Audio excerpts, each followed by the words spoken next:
నమస్కారం. శ్రీ గీత టాక్స్ కి తిరిగి స్వాగతం. హనుమంతుల వారి కథలు విశేషాలు ఎన్ని చెప్పుకున్నా తక్కువేనండి. అంత గొప్పవారు చిరంజీవి మన హనుమంతుల వారు. ఒకసారి హనుమంతుల వారు ఏం జరిగింది, రాముడు వారి పట్టాభిషేకం అయిన తర్వాత మామూలుగా వెళ్ళారట ఆయన రాజమందిరానికి. సీతమ్మ వారు నుదుటన పాపిటన సింధూరం పెట్టుకుని కనిపించారు. కనిపించగానే అమ్మ నమస్కరించి, అమ్మ ఏంటి తల్లి నుదుటన సింధూరం పెట్టుకున్నారు అని అడిగారు. హనుమ, నుదుటన సింధూరం పెట్టుకుంటే భర్త క్షేమంగా ఉంటాడయ్యా. భర్త క్షేమం కోసం, భర్త యొక్క అభివృద్ధి కోసం నుదుటిన పాపిటిన మనం కుంకుమ పెట్టుకుంటారు ఆడవాళ్ళు అని చెప్పారట. సరే, ఇంకా ఆయనకు ఎంతో సంతోషం అనిపించి సరేనమ్మా అని వచ్చేసారనమాట. వచ్చేసి నుదుటిని పెట్టుకుంటేనే రాముల వారు చాలా బాగుంటారు కదా, ఇంకా నేను నా స్వామి ఎప్పుడూ బాగుండాలి అని చెప్పి ఆయన మీద ఉండేటటువంటి అచంచలమైన భక్తితోటి ఒళ్ళంతా సింధూరం రాసేసుకుంటాడు ఆయన. దాన్ని గండ సింధూరం అంటాడు. అప్పటి నుంచి ఆయనకి సింధూరం అంటే ప్రీతి అన్నమాట.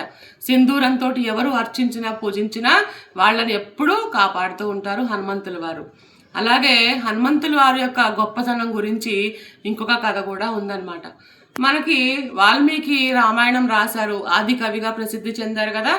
వాల్మీకి రామాయణం రాసే టైంలోనే, అంటే ఆ సమయంలోనే హనుమంతుల వారు ఏం చేశారట, పర్వతాల యొక్క గుహల్లోను వాట్లలోను ఆయన యొక్క వాడి గోర్లతోటి, హిమాలయ పర్వతంలో ఉండేటటువంటి గుహల్లో అక్కడే ఆయన తపస్సు చేసుకుంటారు కదా, ఆ వాడి గోర్లతోటి ఆయన రామాయణం మొత్తాన్ని కూడా రచించారట. మొత్తం కుడ్యాల మీద అంటారు, కుడ్యాలంటే గోడలు, గోడల మీద తన గోళ్లతోటి రామాయణ కథను మొత్తం రచించారు. చిత్రాలతో సహా బొమ్మలతోటి రామాయణం రచించారనమాట. ఈ విషయం తెలుసుకుని వాల్మీకి మహర్షి వారు చాలా బాధపడుతున్నారు, కలత చెందుతున్నారు. సరిగా తినడం నిద్రపోవడం కూడా చెయ్యట్లేదు. ఒకటే బెంగగా అనిపించింది. ఆ రాముల వారి కథ ఆయన కదా రాశారు భగవద్ అనుగ్రహంతో, నాకన్నా హనుమంతుల వారు చాలా బాగా రాశారట, ఆయన చిత్రాలు కూడా చిత్రించారట, నేను చిత్రించలేకపోయానే హనుమంతుల వారిది, ఆయన రామాయణం చాలా బాగుంది అని చెప్పి చాలా బాధపడుతున్నాడు.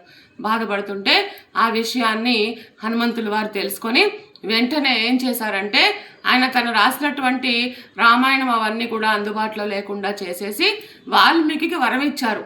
ఆది కవిగా నువ్వే ప్రసిద్ధి చెందుతావు, రామ కథను రాయడం కోసమే నీ జీవితము మలచబడింది, కాబట్టి నువ్వే రామాయణం, వాల్మీకి రామాయణంగానే ప్రసిద్ధికి ఎక్కుతుంది అని చెప్పి వరం ఇచ్చారట.